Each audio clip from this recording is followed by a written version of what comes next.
আসসালামু আলাইকুম everyone, মুবাশশিরাস cooking হাউসে আপনাদের সবাইকে স্বাগতম। চলে আসলাম আরও একটা রেসিপি নিয়ে। আজ আমি আপনাদের সাথে ভিন্ন স্বাদের একটা ডিমের রেসিপি শেয়ার করব। তা হলো আলু দিয়ে ভাপা ডিমের ঝোল। রেসিপিটা খুবই সহজ আর ঝটপট রান্না করা যায়, আর খেতেও স্বাদ হয় অসাধারণ। রেসিপিটা খুবই সহজভাবে দেখানোর চেষ্টা করেছি, আশা করি আপনাদের ভালো লাগবে। প্রথমে আমি ডিমটা ভাপিয়ে নিব। সেজন্য এখানে আমি একটা বাটিতে 4টা ডিম ভেঙে নিয়েছি।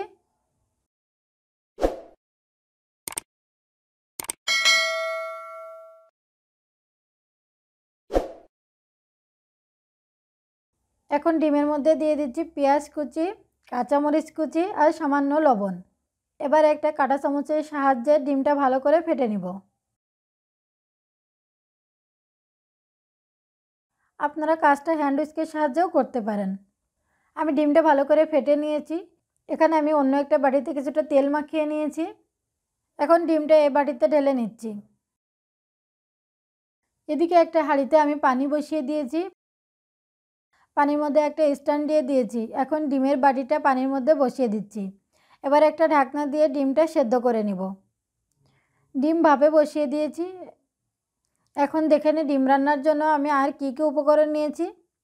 এখানে আমি 5টা আলু সেদ্ধ করে খোসা ছাড়িয়ে নিয়েছি মিডিয়াম সাইজের 2টা পেঁয়াজ কুচি, 1 চামচ আদা রসুন বাটা, পরিমাণ মতো লবণ আর হলুদ, 1.5 চামচ নিয়েছি শুকনো মরিচ বাটা, 1 চামচ জিরা বাটা, 1 চামচ ধনিয়া বাটা, 1 চামচ গরম মশলা বাটা, কয়েকটা কাঁচামরিচ, মরিচগুলো আমি মাঝখান থেকে ফেড়ে নিয়েছি, ধনিয়া পাতা কুচি নিয়েছি আর নিয়েছি 2টা টমেটো কুচি। এখন আমি হাত দিয়ে আলুগুলো একটু ভেঙে দিব। একেবারে ম্যাশ করব না, কিছুটা আস্তে আস্তে থাকবে। এদিকে ডিমটাও ভাপানো হয়ে গেছে। এখন আমি ডিমটা একটা পাত্রে উঠিয়ে নিয়েছি। এখন একটা ছুরির সাহায্যে ডিমটা পিস পিস করে কেটে নিচ্ছি। চুলায় আমি একটা কড়াই বসিয়ে দিয়েছি। কড়াইতে দিয়ে দিয়েছি 2 টেবিল চামচ মতো তেল। এবার আমি ডিমগুলো হালকা ভেজে নিব। আমি ডিমগুলো হালকা করে ভেজে উঠিয়ে নিয়েছি। কড়াইতে আমি আরও কিছুটা তেল দিয়ে দিয়েছি। তেল গরম হলে দিয়ে দিচ্ছি পেঁয়াজ কুচি। পেঁয়াজটা 4-5 মিনিট মতো ভেজে নিব।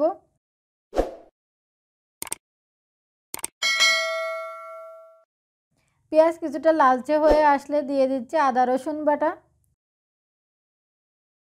আদা রসুনের কাঁচা গন্ধটা চলে যাওয়া পর্যন্ত ভেজে নিব। এবার আমি অ্যাড করে দিচ্ছি অন্য মশলাগুলো।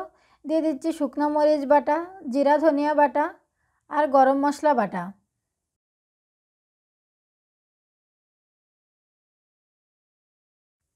এবার মশলাগুলো 2-3 মিনিট মতো ভেজে দিয়ে দিচ্ছি 1 কাপ গরম পানি।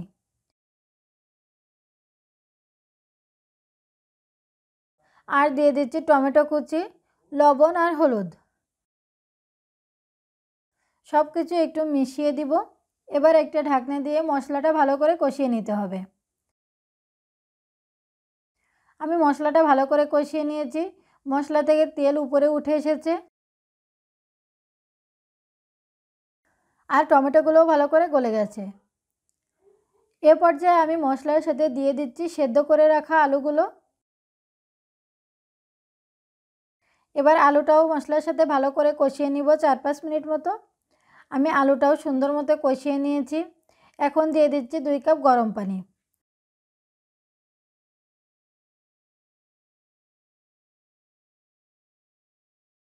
এবার ঢাকনা দিয়ে অপেক্ষা করব পানিটা ফুটে ওঠা পর্যন্ত। পানিটা ফুটে উঠেছে। এখন দিয়ে দিতে হবে ডিমগুলো।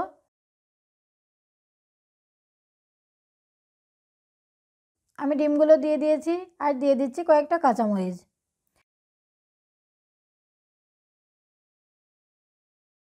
আবারও ঢাকনা দিয়ে রান্না করব 5-6 মিনিট মতো। আমার আলু ডিমের ঝোলটা রান্না করা শেষ। এখন দিয়ে দিচ্ছি ধনিয়া পাতা কুচি। এবার আমি চুলাটা বন্ধ করে দিচ্ছি।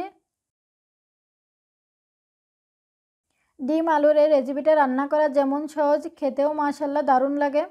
সবাই ভালো থাকবেন। আল্লাহ হাফেজ।